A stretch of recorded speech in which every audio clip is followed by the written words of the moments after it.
প্রধান উপদেষ্টা ডক্টর ইউনূসের হাতে ২৭ মন্ত্রণালয়, অর্থে সালেউদ্দিন, স্বরাষ্ট্রে সাখাওয়াত, আইনে আসিফ নজরুল।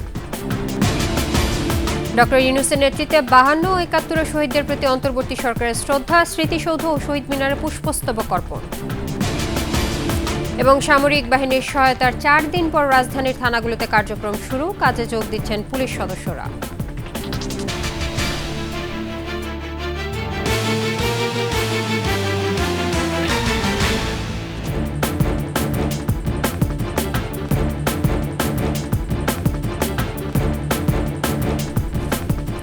শুনছিলেন ফার্স্ট সিকিউরিটি ইসলামী ব্যাংক পিএলসির সংবাদ শিরোনাম। আমন্ত্রণ ২১-এর দেশের সংবাদে আপনাদের সঙ্গে থাকছি ইসরাত জাহান।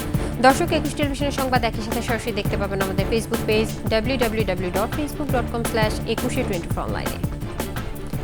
সদ্য গঠিত অন্তর্বর্তী সরকারের সদস্যদের মধ্যে বিভিন্ন মন্ত্রণালয় এবং বিভাগের দায়িত্ব বণ্টন করা হয়েছে। রাষ্ট্রীয় অতিথি ভবন যমুনায় এক বৈঠকের পর এই দায়িত্ব বণ্টন করা হয়। প্রধান উপদেষ্টা ডক্টর মোহাম্মদ ইউনূসের দায়িত্বে রয়েছে ২৭ মন্ত্রণালয়। স্বরাষ্ট্র মন্ত্রণালয়ে অবসরপ্রাপ্ত brigadier general M Sakhawat Hossain আর বৈষম্যবিরোধী ছাত্র আন্দোলনের অন্যতম সমন্বয়কারী নাহিদ ইসলাম পেয়েছেন আইসিটি মন্ত্রণালয়। মন্ত্রিপরিষদ বিভাগের প্রজ্ঞাপনে জানানো হয়েছে, প্রধান উপদেষ্টা ডক্টর মোহাম্মদ ইউনূসের দায়িত্বে রয়েছে ২৭ মন্ত্রণালয়। এর মধ্যে রয়েছে মন্ত্রিপরিষদ বিভাগ, প্রতিরক্ষা, সশস্ত্র বাহিনী বিভাগ, শিক্ষা মন্ত্রণালয়, সড়ক পরিবহন ও সেতু মন্ত্রণালয়, খাদ্য, গৃহায়ন ও গণপূর্ত, ভূমি, বস্ত্র ও পাট মন্ত্রণালয়, কৃষি, বিজ্ঞান ও প্রযুক্তি, রেলপথ, জনপ্রশাসন, বিদ্যুৎ, জ্বালানি ও খনিজ সম্পদ, তথ্য ও সম্প্রচার মন্ত্রণালয়। ডক্টর সালেউদ্দিন আহমেদ অর্থ ও পরিকল্পনা মন্ত্রণালয়। ডক্টর আসিফ নজরুল আইন, বিচার ও সংসদ বিষয়ক মন্ত্রণালয়। অবসরপ্রাপ্ত brigadier general M Sakhawat Hossain স্বরাষ্ট্র।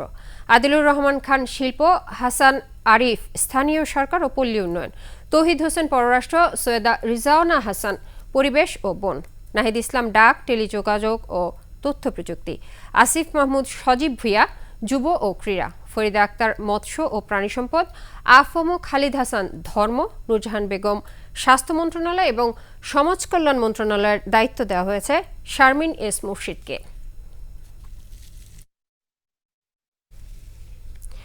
জাতীয় স্মৃতিসৌধে শ্রদ্ধা জানিয়েছেন অন্তর্বর্তীকালীন সরকারের প্রধান উপদেষ্টা ডক্টর মোহাম্মদ ইউনূস ও তার উপদেষ্টাগণ।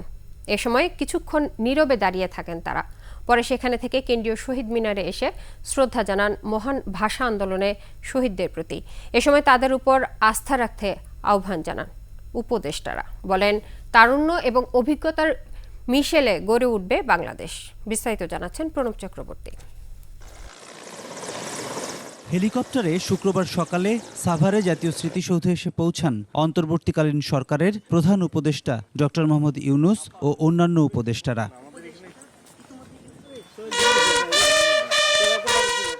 বৃষ্টিভেজা সকালে জাতির শ্রেষ্ঠ সন্তান মুক্তিযুদ্ধের বীর শহীদদের প্রতি ফুল দিয়ে শ্রদ্ধা জানান প্রধান উপদেষ্টা ডক্টর মোহাম্মদ ইউনূস। ৩ বাহিনীর একটি চৌকস দল এ সময় সশস্ত্র সালাম জানায়।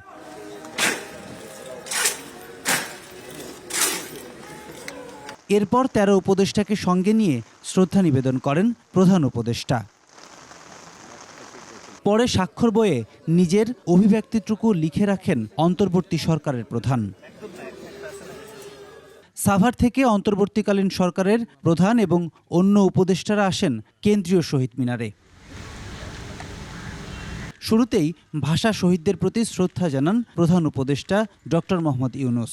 এরপর অন্য উপদেষ্টাদের নিয়ে আবারও শ্রদ্ধা জানান প্রধান উপদেষ্টা। পরে উপদেষ্টারা সাংবাদিকদের জানান, অন্তর্বর্তীকালীন সরকারের উপর জনগণের আস্থার মর্যাদা রাখতে কাজ করছেন তারা। আমাদের তরুণ সমাজ আমাদের জন্য যে অপূর্ব সুযোগ এনে দিয়েছে দেশ গড়ার, এই সুযোগটা যেন আমরা কাজে লাগাতে পারি। পরিকল্পনা হচ্ছে সত্যিকার অর্থে একটা উদার গণতান্ত্রিক পথে যেন বাংলাদেশ যাত্রা করতে পারে, সেই ভিত্তিটা স্থাপন করে দেওয়া। আমাদের যারা সিনিয়র সিটিজেন নাগরিক সমাজ, তাদের অভিজ্ঞতা, গ্রহণযোগ্যতা এবং একই সাথে আমাদের যে তারুণ্যের শক্তি, এই উভয়ে মিলে আমরা বাংলাদেশ রাষ্ট্রটাকে আবার নতুন করে সাজাতে পারি। আমরা মনে করি এই সহযোগিতাপূর্ণ মনোভাব এই সরকার তার পূর্ণ মেয়াদ কালে আমরা পাবো এবং আমরা সমানভাবে আমাদের যেই দাবি নিয়ে আন্দোলন করেছিলাম, শিক্ষার্থীদের যে দাবি ছিল সেগুলো পূর্ণাঙ্গভাবে বাস্তবায়ন করতে সক্ষম হব। সরকারের বাইরে থেকে বাংলাদেশের জন্য যেমন কাজ করেছেন তার অধিক কাজ দেশের প্রয়োজনে করে যাবার প্রত্যয় জানান নতুন সরকারের সদস্যরা। প্ররূপ চক্রবর্তী, 21 টেলিভিশন, ঢাকা। আন্দোলনের মুখে শেখ হাসিনা সরকারের পতনের পর থমকে যায় সব থানার কার্যক্রম। পুলিশের উপর হামলা হয়, লুটপাট, অগ্নিসংযোগ করা হয় থানায় থানায়। আতঙ্কে গা ঢাকা দেন পুলিশ সদস্যরা। অবশেষে প্রায় 4 দিন পর সামরিক বাহিনীর সদস্যদের সহায়তায় থানা পুলিশ কার্যক্রম শুরু হয়েছে। পার্থসারথীর প্রতিবেদন। ছাত্র আন্দোলনে শেখ হাসিনা পালিয়ে যাওয়ার পর বিক্ষুব্ধ জনতা হামলা ভাঙচুর করে বিভিন্ন পুলিশ থানা। আতঙ্কে গা ঢাকা দেন পুলিশ সদস্যরা। 4 দিন পর শুক্রবার সকাল থেকে রাজধানীর প্রায় 29টি থানার কার্যক্রম শুরু হয়েছে। প্রতিটি থানায় পুলিশ সদস্যদের সহায়তায় থাকছেন সেনা সদস্যরা। সংবাদ সম্মেলনে সেনাবাহিনী জানায় 5ই আগস্ট জনমানুষের প্রচণ্ড স্রোত ছিল। সাধারণ মানুষের সঙ্গে দুর্বৃত্তরা পুলিশসহ মানুষ হত্যা করেছে। তখন থেকেই থানার নিরাপত্তা জোরদারের ব্যবস্থা করা হয়। এই এলাকার বিভিন্ন ব্যবসায়ী প্রতিষ্ঠান, ব্যবসায়ী মালিক সমিতি, গণ্যমান্য ব্যক্তিবর্গ, students, teachers, scouts, BNCC, answer বাহিনী, তাদের সবার সাথে আমাদের সমন্বয় সভা করেছি, যার মাধ্যমে সবাই আমাদেরকে আশ্বস্ত করেছেন যে পুলিশকে নতুন করে রিফর্ম করে তাদের কার্যক্রম অল্প সময়ের মধ্যে শুরু করার জন্য তারা সকলেই আমাদের সাথে পুলিশ ভাইদেরকে সবাই সাহায্য সহযোগিতা করবে, এভাবে আমাদেরকে সবাই আশ্বস্ত করেছে। পুলিশ কর্মকর্তারা বলেন, সামরিক বাহিনীর সহায়তায় পুলিশের সব কার্যক্রম শুরু হয়েছে। অনগোয়িং প্রসেস, এখনও সব লোকজন আসে নাই।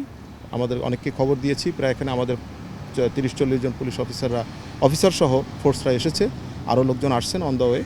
তো যার কারণে আশা করছি যে আমরা দুপুর নাগাদ আমাদের অধিকাংশ অফিসার ফোর্স এখানে চলে আসবেন এবং কার্যক্রম কিন্তু সকাল 8টা থেকে আমাদের চলছে, কোথাও কোনো সমস্যা নাই।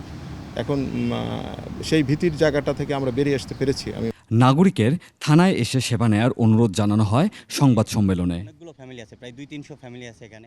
পার্থসারথী, 21 টেলিভিশন, ঢাকা। নিচে সংবাদ বিরতি, যখন ফিরছি তখন অন্যান্য সংবাদের সঙ্গে আরও থাকবে। হিলি বন্দরে বেড়েছে পেঁয়াজের দাম, আমদানি কমার অজুহাত ব্যবসায়ীদের।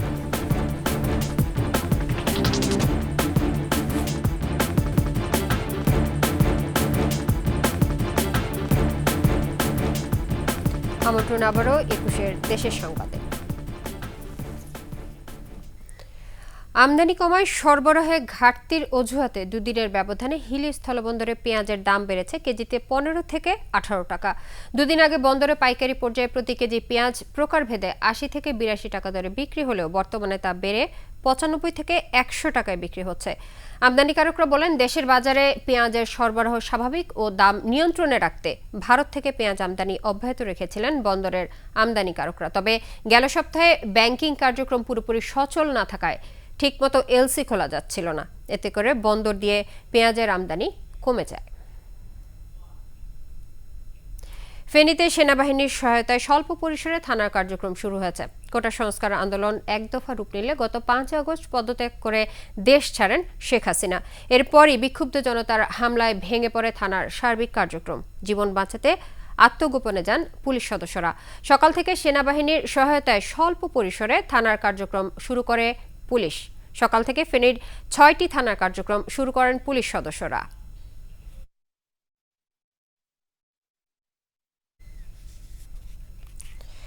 চুয়াডাঙ্গায় জাতীয় ভোক্তা অধিকার সংরক্ষণ অধিদপ্তরের কর্মকর্তারা বৈষম্য বিরোধী ছাত্র আন্দোলনের শিক্ষার্থীদের সাথে নিয়ে বাজার মনিটরিং কার্যক্রম পরিচালনা করেছে। সকাল 10টায় বড় বাজারে শাকসবজি, মাছের বাজার ও চালের বাজার সহ নিত্যপণ্য পাইকারি ও খুচরা মার্কেট তদারকি করেন তারা।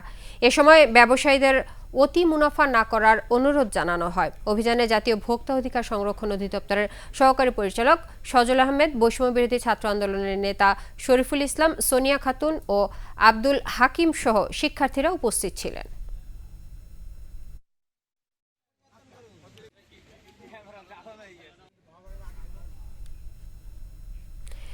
নাগরিক অধিকার ক্ষুণ্ণ করে এমন যে কোনো পদক্ষেপ সরকার শক্তভাবে প্রতিরোধ করবে বলে জানিয়েছেন নবনিযুক্ত attorney general advocate Mohammad Asaduzzaman. সকালে নিজ গ্রাম ঝিনাইদহের শৈলকুপার বারৈপাড়া গ্রামে বাবা শেখ ইসরায়েল মাস্টারের কবর জিয়ারত শেষে সাংবাদিকদের প্রশ্নের জবাবে তিনি একথা বলেন। এ সময় দেশের মানুষের অধিকার রক্ষায় যা যা করণীয় তা করবেন বলে আশ্বস্ত করেন তিনি। এর আগে সকালে গ্রামে পৌঁছলে হাজারো মানুষ তাকে অভিনন্দন জানাতে আসেন।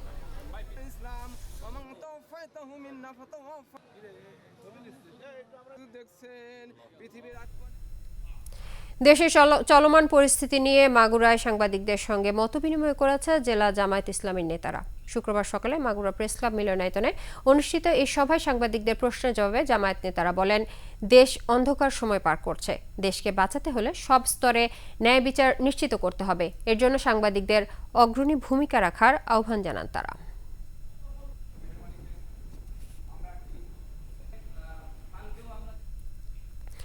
ছাত্রলীগকে হলে আশ্রয় দিয়ে সন্ত্রাসী কাজে সুযোগ দেওয়ার অভিযোগে চট্টগ্রাম বিশ্ববিদ্যালয়ের উপাচার্য, উপ-উপাচার্য, প্রক্টোরিয়াল বডি ও হল প্রভোস্টের পদত্যাগের আলটিমেটাম দিয়েছে বৈষম্য বিরোধী ছাত্র আন্দোলনকারীরা। বৃহস্পতিবার রাতে এক ভিডিও বার্তায় বৈষম্য বিরোধী ছাত্র আন্দোলন চট্টগ্রামের কেন্দ্রীয় সমন্বয়ক রাসেল আহমেদ এই ঘোষণা দেন। বার্তায় বলা হয়, কর্তৃপক্ষের ছত্রছায়ায় ছাত্রলীগের সন্ত্রাসীরা নৃশংস হামলা চালায়, বোনদের গালি দেয় এবং সাধারণ শিক্ষার্থীদের বের করে দেয়। প্রশাসনের কর্মকর্তারা আলটিমেটাম অনুযায়ী পদত্যাগ না করলে ক্যাম্পাসে অবস্থান নেবে বৈষম্য বিরোধী ছাত্র আন্দোলনের কর্মীরা। এর সাথে শেষ করছি ২১ দেশের সংবাদ। তবে যাবার আগে ফার্স্ট সিকিউরিটি ইসলামী ব্যাংক পিএলসি সংবাদ শিরোনামগুলো আরও একবার। প্রধান উপদেষ্টা ডক্টর ইউনূসের হাতে ২৭ মন্ত্রণালয়, অর্থে সালেউদ্দিন, স্বরাষ্ট্রে সাখাওয়াত, আইনে আসিফ নজরুল। ডক্টর ইউনূসের নেতৃত্বে ৫২ ও ৭১-এর শহীদদের প্রতি অন্তর্বর্তী সরকারের শ্রদ্ধা, স্মৃতিসৌধ ও শহীদ মিনারে পুষ্পস্তবক অর্পণ। এবং সামরিক বাহিনীর সহায়তায় ৪ দিন পর রাজধানীর থানাগুলোতে কার্যক্রম শুরু, কাজে যোগ দিচ্ছেন পুলিশ সদস্যরা।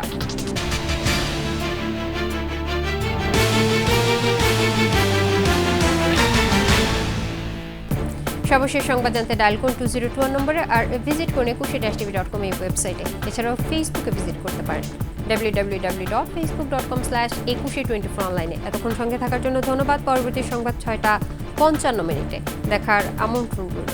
২১-এর সাথেই থাকুন।